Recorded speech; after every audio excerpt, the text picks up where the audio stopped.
Hey everyone, my name is Chelsea. Welcome to Little Mountain Ranch. I'm really happy to have you here with us today. Today we are continuing on with our winter preparations.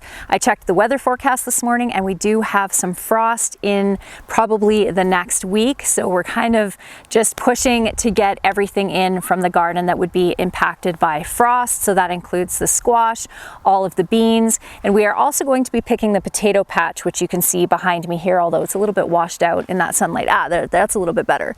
And the reason that we're going to be getting the potatoes out of the ground right now is because I have a little bit of an issue with mice that I mentioned in my last video, and they are starting to munch on the potatoes. So I want to get them up out of the ground and into the root cellar before that becomes too much of an issue. I have been asked many times whether I have a rodent issue in my root cellar, and I do keep traps set up in there, and occasionally there'll be a few nibbles on the odd root vegetable, but for the most part there isn't a problem. So getting them out of the ground and into there is going to save this crop. So that's going to be the main focus right now, is getting that done. Dan is getting all of our wood split. Normally we like to have our wood brought in at the beginning of the summer so it has a chance to dry and cure throughout the summer before winter hits, but this summer has just been kind of a hair straight back, so much to do type of summer that we have not had a chance. So we have been getting our wood for the last 5 days and getting it split. We are harvesting dead standing fir, which is already quite dry, which is so great. I'm really grateful for that. I absolutely despise burning any type of green wood in the winter time for a couple of reasons. One is it's really hard to light. You don't get enough heat off of it, and it clogs up the chimney with creosote, and you end up having to clean your chimney constantly, or you risk chimney fire. So I'm pretty grateful that he was able to find that. So he's doing that. We're getting beans picked, all kinds of stuff. So one of the other things that we are preparing for over the next couple of days is taking our kids on a camping trip. Seems like kind of a weird time of year to go on a camping trip when we're right in the kind of thick of all of the harvest, but our kids have just helped out so much over the last couple of weeks, and we want to give them something as just a thank you for all of their hard work. So we're going to take a couple of days break in the midst of all of this craziness of autumn, and go do some fishing and some fun stuff, and that will probably help to just chill me out a little bit, and then I'll be able to come back and just go for it until that snow falls. So let's head up to the potato patch right now and see how things are looking. I am dealing with a little bit of scab on my potatoes. I should grab the tripod. And it doesn't really affect storageability. It just makes them a little bit unsightly and more like you want to peel them rather than just scrub them and cook them that way, which is a bit of a pain, but I will be moving my potato patch next year. This is the second year growing here, and then hopefully with some fresh soil, I won't have that problem. Like how many bags? 40. 40 bags? Yep, that's my guess. Definitely not. What do you guess? 30. How about whoever gets the closest guess? I bet 20. 30 minutes of video games. 20 at least. No, it's like Potatoes coming alive. Mama, look, this is like Oh, you mean like potato zombie? yeah. Where the potatoes become zombies? You see, they're buried, and then they come out. Here, there you go. Now you guys have an idea for your movie that you want to make. Potato box. You could do a potato apocalypse. You have to write the script. I do. Because you're Mom, the look, this only looks like a person seahorse. that I know that it'll be called Potato Apocalypse. this looks like a seahorse. Oh yeah, that would be great. Out of the compost pile. Oh yeah. So good. That would be so funny. Yeah, we should do it. It could be called Little Mountain Animation. But at the Or Little episode Mountain last month, Movies. it goes down into the compost and like eyes look at you. Like a lot of them. Like red eyes poking out. Oh my gosh. At night when you're going to close your high tunnel. That'd be so funny.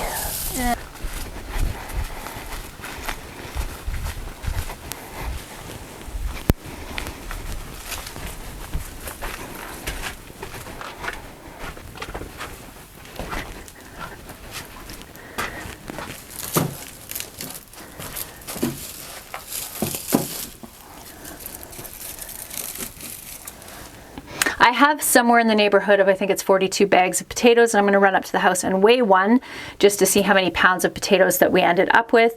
We left some of the potatoes up in the garden because the kids have this video idea. They probably heard us chatting about that while we were picking potatoes that they want to do. So we did leave a couple of plants up there, but that's probably only about 1 bag's worth. What I like to have is around a bag of potatoes per week. That's what I like to average out, and my potatoes usually last in the root cellar until into May. So we're doing pretty good as far as that goes. I actually just put in an order with Princess Auto for a whole bunch of plastic crates because I am running out of floor space in my root cellar, as you can see, and I haven't even harvested all of the cabbage, all of the celeriac. What else do I have? Beets, rutabagas. What else do I have that has to go in here? I think that's it for what needs to go into the root cellar. I store my squash up in my cold room up at the house, but I definitely am out of space for all of that right now, so I need to get some crates so that I can stack them up along the wall. Let's see if I can hook this on my arm and carry my camera at the same time. Okay, let's close up this root cellar here.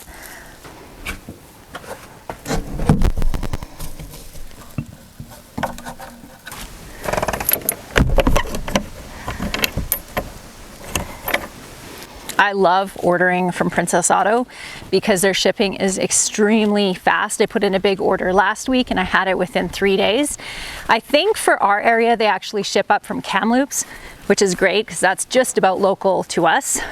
But they are a Canadian company and I love supporting Canadian companies when I can. Holy, this is heavy. Oh my gosh. I want to see how much muscle they have. Just about 16 pounds per bag. Okay, 700 pounds of potatoes in the bags, and then I have to turn down my pressure canner here. I'm pressure canning turkey broth, but that is going a little bit too vigorously.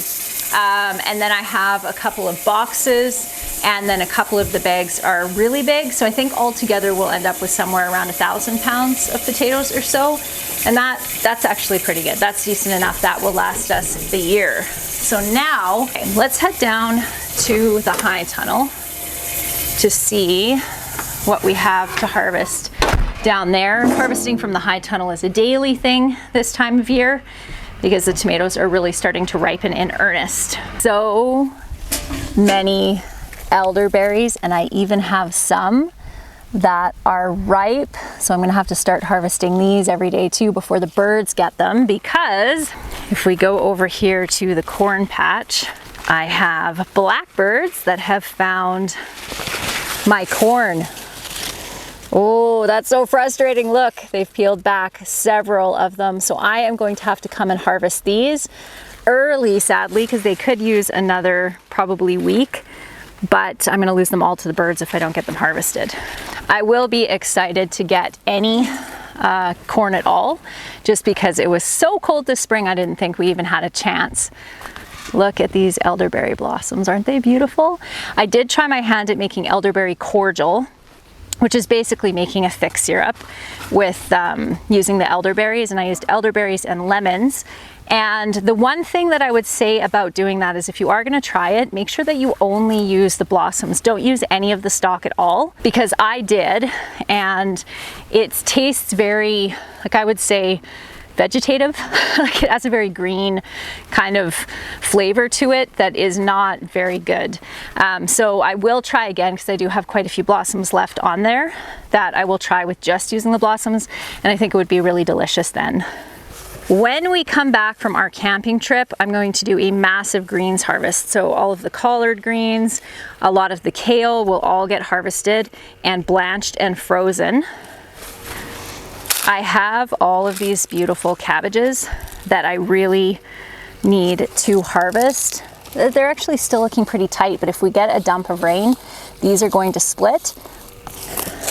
Oh, look at the size of that. Check out this one over here. Yours is bigger, isn't it? This one's mine right here. Oh, is it? Well, yours is fatter. Mine's a little bit longer. Awesome. I love these harvesting baskets. I got these also from Princess Auto, but I bought these ones last year, and they are fantastic because they are light and durable and super easily washable. It's just about 40 degrees Celsius, which is around 105 degrees Fahrenheit in here right now. I can do the conversion easily in here because I have a thermometer with both. So I did that on purpose so that when I was in here sharing temperatures with you guys, I was able to give both. Okay, so the deal with the high tunnel is that I need to open the back door. 1 second. The fruit is definitely coming on now. I'm getting about a bucket the size that I just showed you every day, which is awesome. So I'm able to can a whole bunch. I did end up buying, I think it was 100 pounds or something like that of Roma tomatoes from a farm. And so I put those up already into sauce. So I do think that I will end up having enough tomatoes to last us the year, which is good because that's always my goal. My peppers, on the other hand, are definitely not doing fantastic. I do have from some slightly nicer looking ones over here, although they still aren't humongous. But I suppose considering the start that these guys had, this isn't too bad. Hey, that's a nice looking one. That's a good size. So if you've ever seen peppers, here, I'll pick this one and show you. You see these marks on here?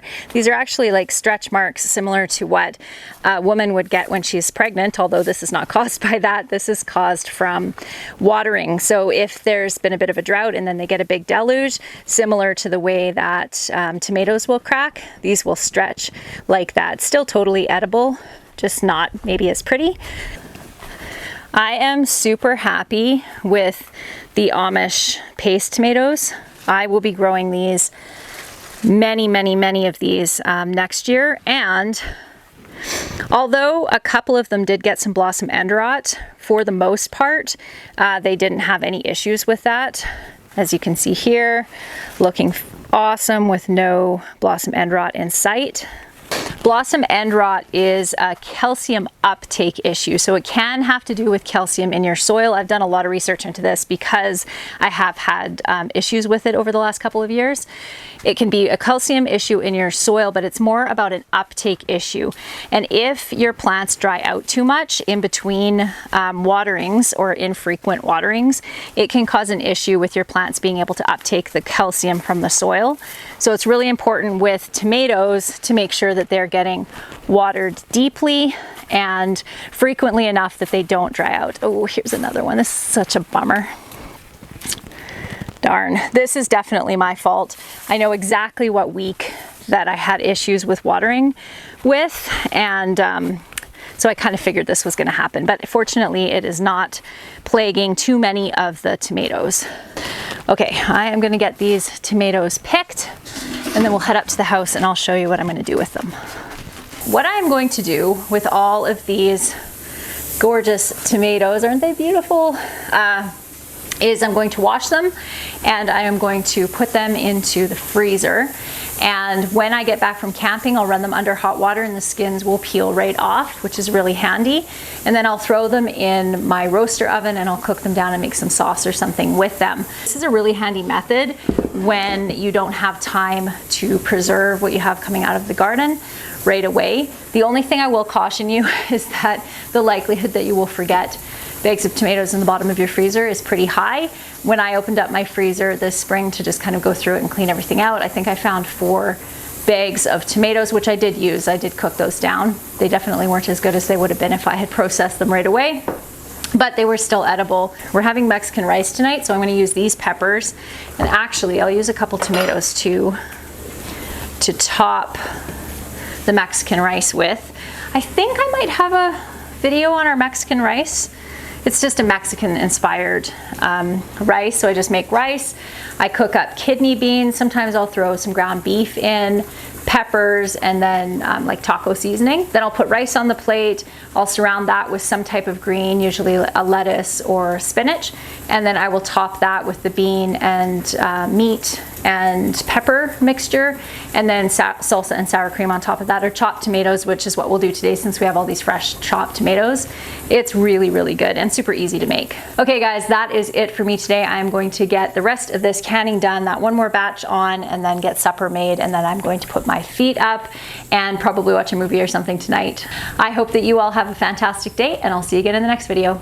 Bye.